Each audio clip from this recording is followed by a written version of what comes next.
Happily ever after. Happily ever after is an idiom that means to be happy and content for the rest of one's life, especially in a romantic relationship. But how can you spend forever and be happy with someone you just met? Well, that is what fairy tale tells us about. For example, we have Snow White, and then we have Cinderella. The happily ever after trope represents an idealized resolution that shapes our thoughts about life, love, and justice. However, this trope often has unrealistic expectations and it presents perfect endings that doesn't reflect how life actually is. I personally like and chose this trope because it represents an idealized resolution shaping our thoughts about life, love, and justice. But again, this trope is often unrealistic and it presents perfect endings that doesn't really happen in real life. Cinderella portrayal of love and success emphasizes external validation rather than personal agency. The story idealizes a passive heroine who achieves happiness and prosperity not through her own efforts but by being saved by external forces, such as the fairy godmother and the prince. This narrative promotes the idea that love and success happen effortlessly, relying on magical interventions of the actions of others, rather than individual growth or resilience. By focusing on being chosen or rescued, Cinderella perpetrates the unrealistic expectation that fulfillment comes from external sources, sidelining the importance of self reliance and personal development.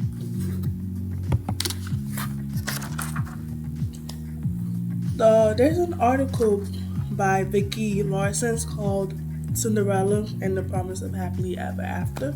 This article basically discusses fairy tales like Cinderella perpetrates the happily ever after trope by portraying love and romantic relationship as the ultimate resolution to life challenges. While this narrative can be comforting and hopeful, it encourages the belief that things will work out in the end. It just sets up unrealistic expectations, especially for women, and models a version of happiness that depends on external validation, often through a romantic partner, rather than personal growth or fulfillment, portraying women as passive, dependent on men rescues, and ultimately defined by the romantic relationship. We read the stories to children, showing them their passive nature and just showing them unrealistic things. The article further highlights that there are other empowering stories like the West African Chinyere, showing young women who achieve success through their own intelligence and resourcefulness and not being saved by a man or marriage. Or even Princess Tiana.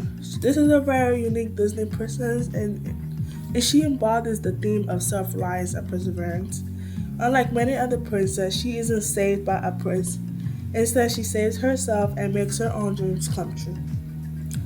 While Prince Naivan plays a significant role in her story, he doesn't rescue Tiana. She actively works towards her goal and takes charge of her destiny, and yet we overlook their stories in favor of passive romanticized ending. I mean, look at Princess Tiana. She is working, trying to save her own self and everything.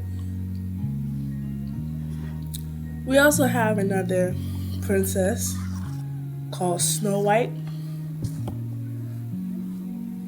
In Grimm's version of Snow White, the prince doesn't revive her with a kiss. Instead, after Snow White is placed in a glass coffin by the dwarfs, the prince was the prince asks to take her with him because of her beauty. So is it true love or true beauty? The prince desires to take Snow White based solely on her beauty, reinforces the shallow foundation of their relationship. There is no meaningful interaction, emotional connection, or mutual understanding, but yet their marriage is presented as the ultimate reward and resolution. This conclusion just shows that happiness and fulfillment comes at ease, which is not true. That's not how real life is. You have to work for all of those stuff. It disregards how love and human relationship is, which usually requires growth and effort. But in Snow White, the girl don't know the prince, and the prince don't even know her. He just saw this beautiful girl and decided to marry her. This is not real, and this could negatively impact children's view by showing love and happiness is achieved effortlessly, and is tied to solely physical beauty. rather than meaningful connection and relationship.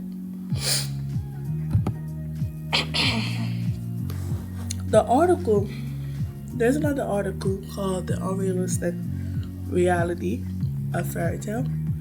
And like the article emphasizes the unrealistic expectation created by fairy tales like Cinderella, particularly for women.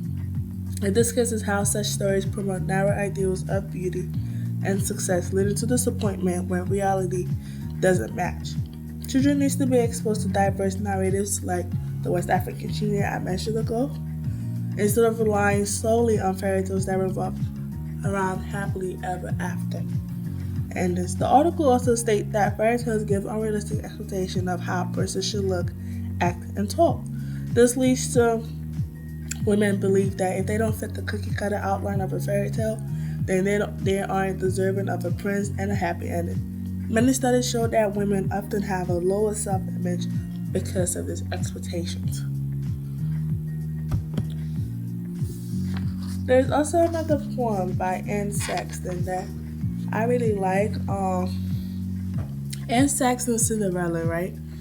She basically criticized the unrealistic expectation in fairy tale of the happily ever after. Sexton like mocks the notion that love or success happens by magic, as in Cinderella.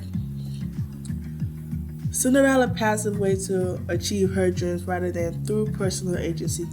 Cinderella did not stand up for herself when it came to her wicked stepmothers and stepsisters. She just took it.